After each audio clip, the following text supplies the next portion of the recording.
Greetings, ladies and gentlemen, greetings, and welcome back to Let's Play Scratches, the Director's Cut edition. We are Michael Arthate, an up-and-coming writer, and in the last episode we began to explore our new home, the Blackwood Manor, our inspirational source for our second horror novel. We inspected the reception hall, where we got a call from our good friend Jerry Carter, who asked if everything was alright. Then we explored the main hall and then the living room as well. And among a lot of old and elegant furniture, we stumbled upon a mysterious diary.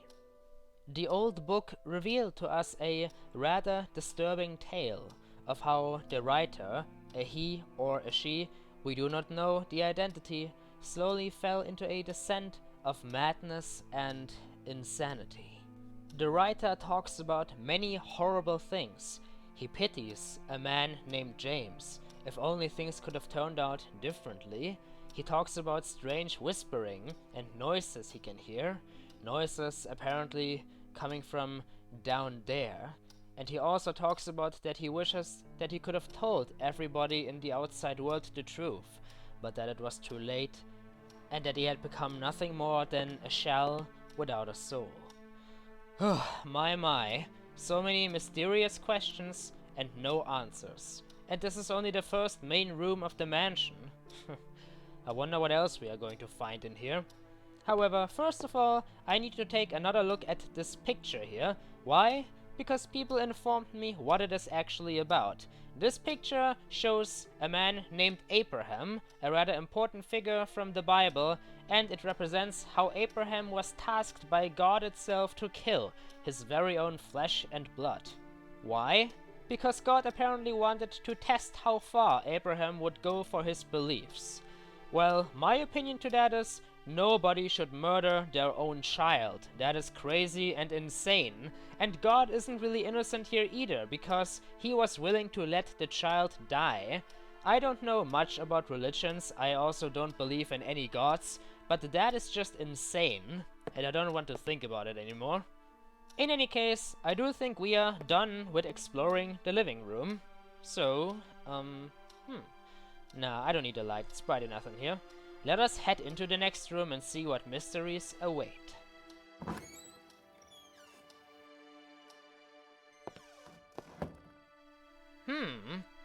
I'm guessing that this is the study area. Wow, just look at how many books there are over there. Let's see. We have lots of books, a table, another reading area, and another small table here, picture above, and a globe. Where should we start to examine things? I can hardly ever decide in adventure games. The books certainly seem interesting, but the table appears to be the main attraction. Where to start? I guess I can ignore the reading area for now.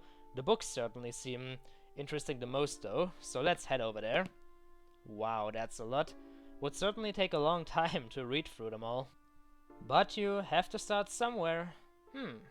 Lovely globe, but I will check that out some other time. For now, the books. Let's see what we have here. Where to start, where to start? I like the red ones here. The huge collection of books was impressive. I would gladly spend days going through them. Well, that's nice, Michael, but I don't think the audience has that much patience to go through them all. He's just saying the same thing over here. The same, and that's a lovely wooden shield up there. I think it's supposed to be a shield, but oh well, I like it. I would hang that up in my room. Same, same. Alright, doesn't seem like he has anything special to say about the books. Let's take a look at the trophies instead.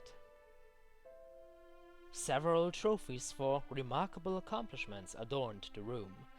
Remarkable accomplishments, huh?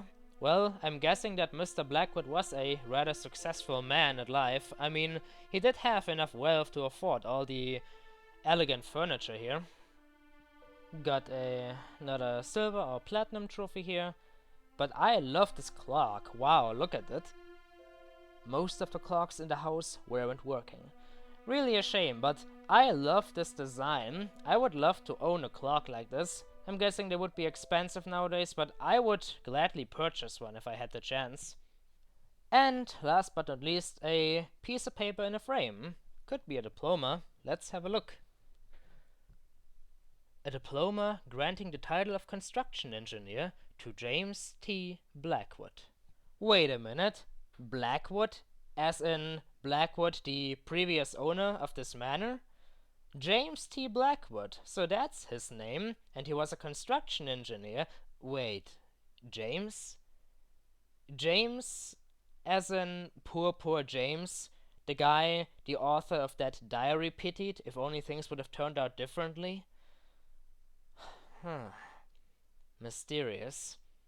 What happened to James T. Blackwood?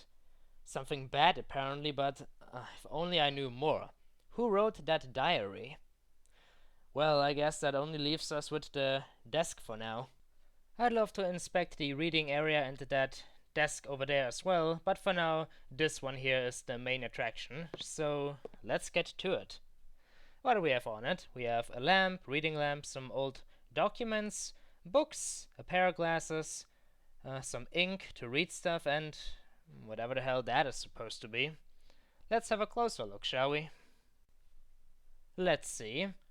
Old documents. Not readable apparently. We can check out the books, of course. And we have this thing, whatever it's supposed to be. Also, plenty of drawers we can examine. Looks like we have the work cut out for us now. What to start with?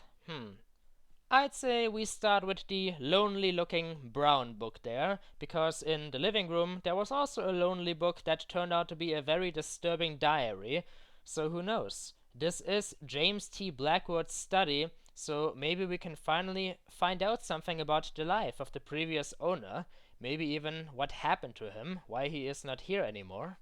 Then again, it could also just be a random, totally random book about history, but who knows? It is time to examine it. Let's see what we can find out. Come now, Mr. Blackwood, show me your secrets.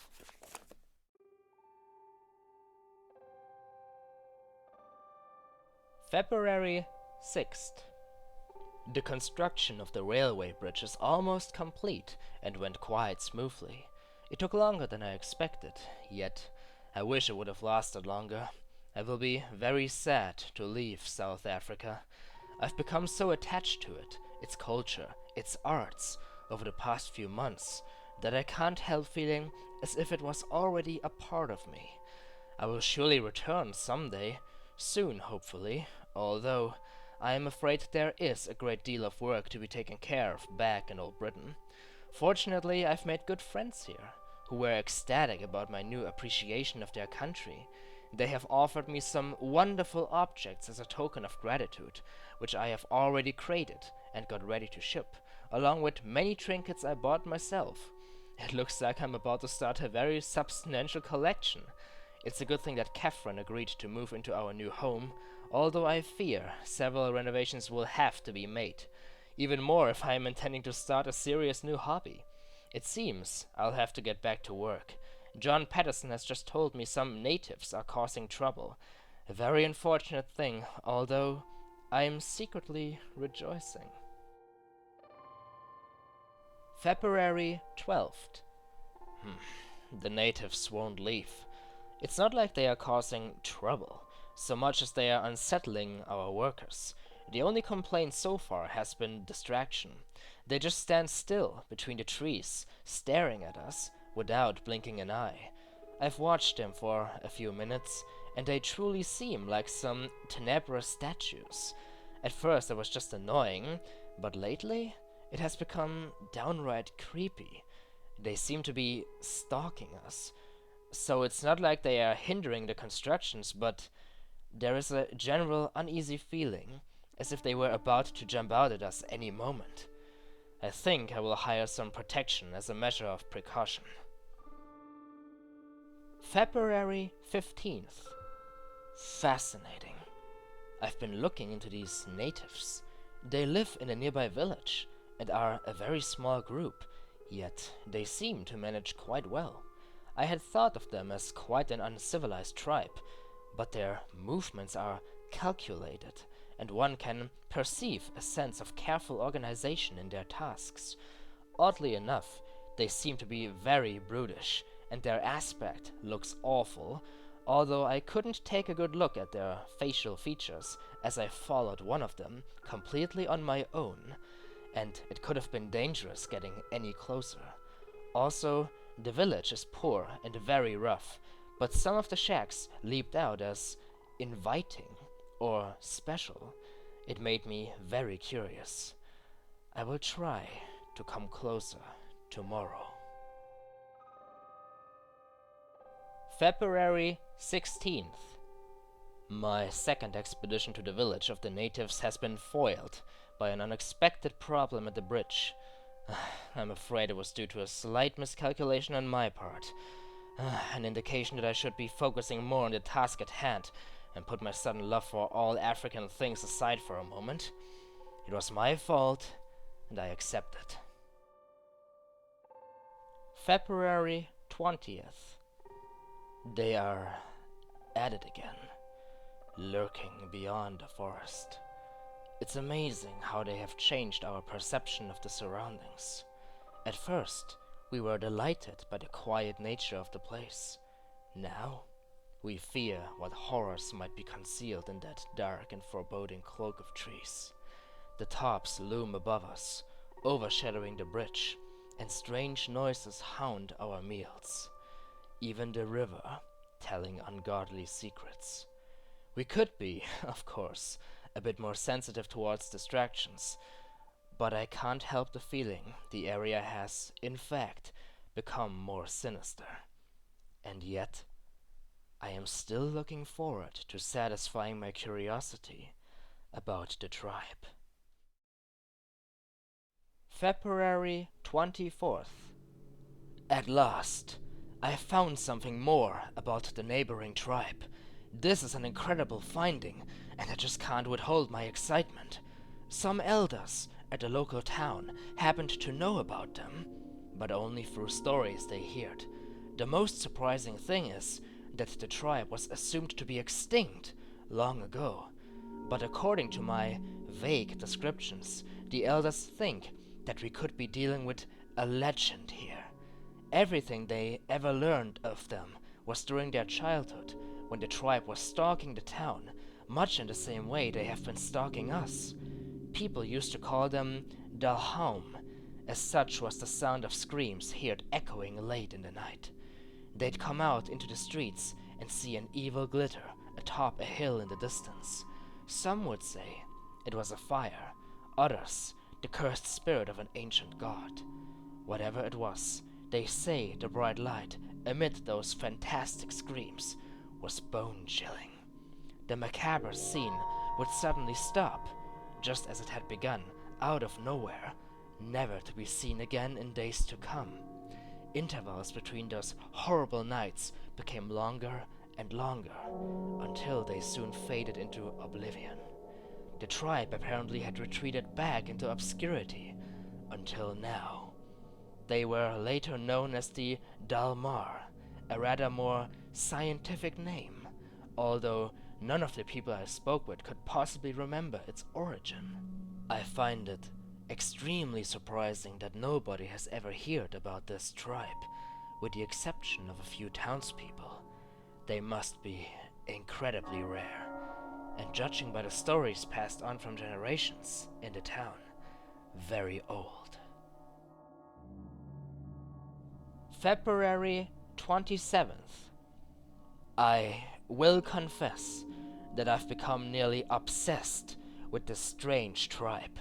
I see them as the most prized gall of my appreciation towards all South African things, a dangerous yet irresistible reward. I feel as if they were my discovery. I simply have to study them before leaving. I fear I won't have the chance to ever again. It has become an important goal of mine, even more important than finishing the bridge. March 4th. Finally, I have managed to see them. My God, what a disturbing spectacle. When we arrived, they were moving around the village very slowly, without speaking or communicating with each other, each minding his or her own business, completely alien to the rest of the world. They were filthy looking, coarse, and downright disgusting. I couldn't see any weapons, but they could have been stored somewhere. It was all very strange behavior in a tribe. They must be quite unique. Then, as if they had suddenly all become possessed by some wild spirit, they began shaking spasmodically and screaming like mad. Some of them dropped to their knees and lifted their heads to the sky, eyes blank and moaning in an indescribable way. 2 of them walked away, still in that monotonous and slow manner, and in great contrast to the rest of the scene, into a shack. The next minute, they brought out into the open an odd-looking mask. Its shapes, colors, and overall looks, while unsettling, were mesmerizing, and I felt instantly hypnotized by it. It rendered my modest collection of African curiosities into dull and uninteresting items. The mask was very ominous, and the whole tribe seemed to greatly revere it.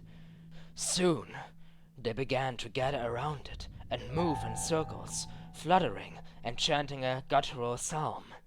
Judging by their motions and aspect of the whole ritual, it must have been some kind of war ritual.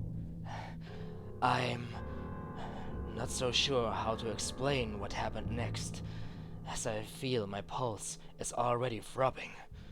Words fail me to recount the most disturbing thing I've ever witnessed. One of the male villagers walked into the middle, near the mask, by his own will. It was an almost automatic act. All of a sudden, the remaining members became silent. I can't tell for how long it lasted, but I was afraid to breathe. I think Delby and the others were also scared. They wouldn't blink. I remember being soaked wet and expectant. The silence was so unnatural. Then, a few members separated from the people circling the mask and jumped on the single villager, beating him to death.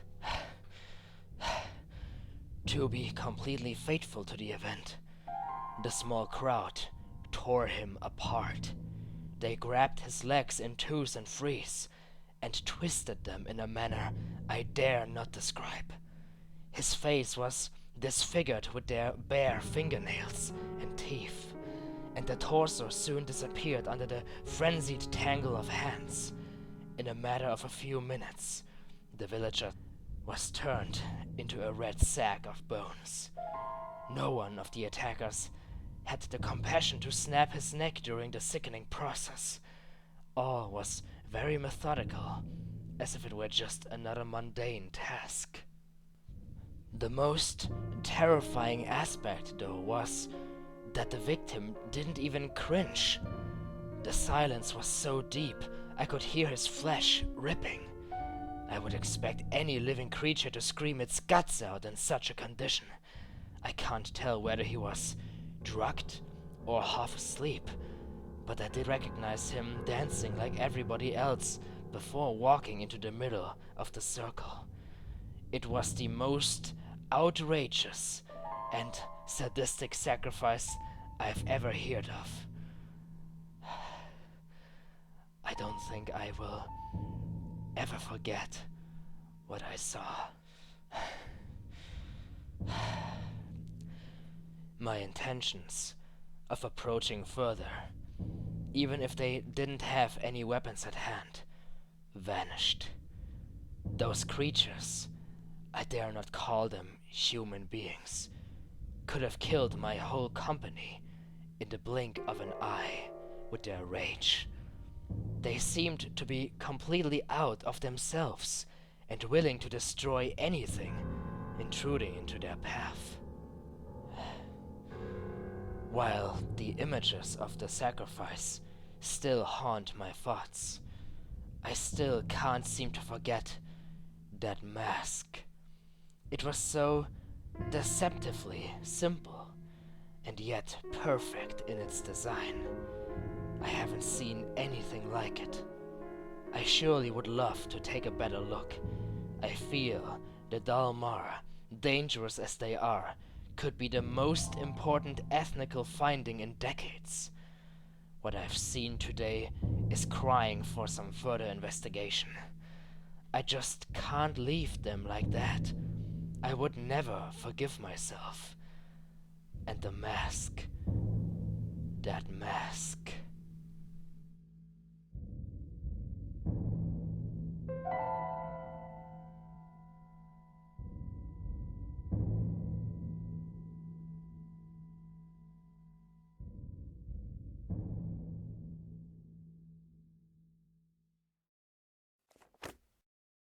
I was ecstatic after reading the journal.